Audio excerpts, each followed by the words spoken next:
ये हमारी कंपेटिटर नहीं है, उसकी कंपनी। मिनट में आती हूँ। और जैसे वो प्रांशी के पास आती है तभी प्रेम आ जाता है और प्रेम बोलता है कि राही तुम अपनी मीटिंग कर लो, मैं प्रांशी को संभाल लेता हूँ। प्रेम उठाकर बोलता आजा मेरी प्रिंसेस, क्या हुआ, तू क्यों रो रही है। तभी मोटीबा गुस्सा हो जाती है और बोलती है बच्ची रो रही थी तो तू क्यों उठाया।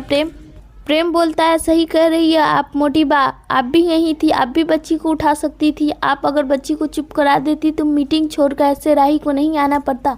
मोटीबा बोलती है हमारी बच्ची को राही की ज़्यादा ज़रूरत थी। प्रेम बोलता है करेक्ट, हम सब प्रांशी से बहुत प्यार करते हैं तो गोदी लेना, खाना खिलाना, उसका डायपर चेंज करना, ये सब राही ही क्यों करे, हम सब भी कर सकते हैं ना।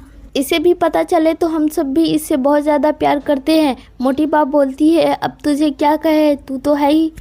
तभी प्रेम बोलता है जोरू का गुलाम। हाँ मोटीबा, अगर अपनी वाइफ को समझना जोरू का गुलाम है तो मैं हूँ जोरू का गुलाम और हमेशा रहूँगा। तभी पीछे से राही आ जाती है और प्रांशी को अपनी गोद में ले लेती है। इस पे मोटीबा कुछ भी नहीं बोलती है। दूसरी तरफ शाह हाउस में प्रोड्यूसर जस्सी के लिए आए हुए होते हैं। अंश जस्सी का मैनेजर होता है। अंश बोलता है पिछले 4 महीने तक जस्सी फ्री नहीं है कोई भी कुरियर करने के लिए। मैं अपनी म्यूजिक वीडियो के लिए शॉकिंग आर्यन कुमार को इसका ड्रेसिंग दिया हूँ और वो जस्सी के साथ ही काम करना चाहता है।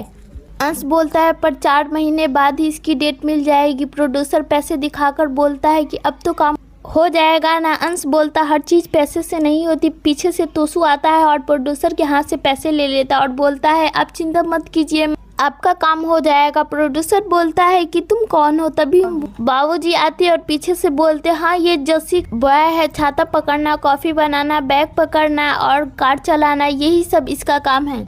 लेकिन जो मैडम का मैनेजर कर सकता है वो ये नहीं कर सकता। तो बेटा बॉय, इसके बाद तुमने ये जो ऐसा कुछ किया ना तो मैडम को बोलकर नौकरी से निकलवा दूंगा। तोसू बोलता है बापूजी बस कीजिए। तभी अंश बोलता है आप बस कीजिए काका साहब, बात पैसों की नहीं है बल्कि जस्सी की कमिटमेंट की है। जब वो पहले जुबान दे चुकी है कि वहाँ काम करेगी तो फिर आपके साथ कैसे काम कर सकती है। 4 महीने बाद वो खाली है, आपके साथ काम कर सकते हैं, आपको करवाना है तो करवा सकते हैं। प्रोड्यूसर बोलता है मैं प्रोड्यूसर हूँ। तभी पीछे से जस्सी आती है और बोलती है हाँ अंश साहब मेरा मैनेजर है, अगर उन्होंने कहा है कि मेरे पास डेट्स नहीं है तो नहीं है। और तोसू के हाथ में से पैसे लेकर प्रोड्यूसर को दे देती है और बोलती है आई एम सॉरी, अगर अब ने चाहा तो हम फ्यूचर में आपके साथ ज़रूर काम करेंगे लेकिन अभी मेरे पास टाइम नहीं है। प्रोड्यूसर वहाँ से चला जाता है। तभी अंश बोलता है मुझ पे भरोसा करने के लिए थैंक्स। जस्सी बोलती है रे कमरिया, मैं तुझ पे भरोसा कैसे ना करूँ, मैं तो अपनी मेहनत के बदौलत यहाँ आ गई थी लेकिन तुम ही हो जो तुमने मुझे बताया कि सोशल मीडिया ब्रांडिंग और वो क्या कहते हैं सब कुछ साथ में बनाना पड़ता है। मुझे आगे बढ़ना है तो अपनी टीम की हाथ पकड़कर ही आगे बढ़ूंगी ने, मुझे तो तुम्हें बोलना चाहिए थैंक्स। तभी अंश बोलता है मोस्ट वेलकम। अंश बोलता है पर तुमने जो हमारे लिए किया है इससे बड़ा नहीं है। बापूजी बोलते ये हुई ना टीम। तभी अंश बोलता है बापूजी और जस्सी तुम्हें अपने एटीट्यूड में बढ़ाना चाहिए। जस्सी बोलता है जी मेरा एटीट्यूड, मैं तो जैसी भी हूँ जस्सी हूँ। तभी जस्सी अंश से हाथ मिलाती है। अंश जस्सी को सिखा रहा होता है कि ऐसे तुम्हें करना है तभी जाकर हम प्रॉपर काम कर पाएंगे। जस्सी अंश की तरफ देखती है लेकिन उसका ध्यान अंश की तरफ होता है बल्कि काम में नहीं होता है। ये सब तोसू देख रहा होता है। तोसू बा के पास जाता है और बोलता है आप देख रही है ना मोटी बा, अब बा से बेबे बनने के लिए रेडी हो जाइए, पंजाबी कुरी घर में आने वाली है। अब आपको गरबा नहीं बल्कि गीता करवाएगी गीता।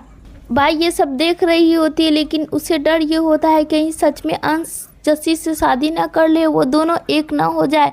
नेक्स्ट अपडेट में अब ये देखेंगे कि अनुपमा काम करके आ ही रही होती है। थोड़े उसे प्रसाद और पैसे मिले होते हैं काम के बदले कि रास्ते में उसे बॉल मिल जाता है। बॉल उसके चारों तरफ घूम घूम कर उसे ऊपर हवा चलाता है जिसके कारण अनुपमा के आँख में धूल पड़ जाती है। अनुपमा अपने आँख को साफ करने लगती है। बॉल बोलता है कि बॉल से बचकर कहाँ जाओगी तुम्हें इस गांव में कोई भी काम नहीं मिलने वाला है। जब तक बॉल चाहेगा तब तक तुम्हें उस घर से निकाला, तुम सावी विला में जाकर बैठ गई हो। लेकिन बॉल से कोई भी बच के नहीं आया है। सावी विला से मैं निकलवा दूंगा, मैं तो कुछ भी नहीं हूँ। सावी विला का आदमी तो मुझसे भी ज़्यादा खतरनाक है, वो कभी भी तुम्हें घर से बाहर निकाल सकता है। आगे के अपडेट्स देखने के लिए हमारे चैनल को सब्सक्राइब करें और वीडियो को भी लाइक करें नेक्स्ट अपडेट के लिए।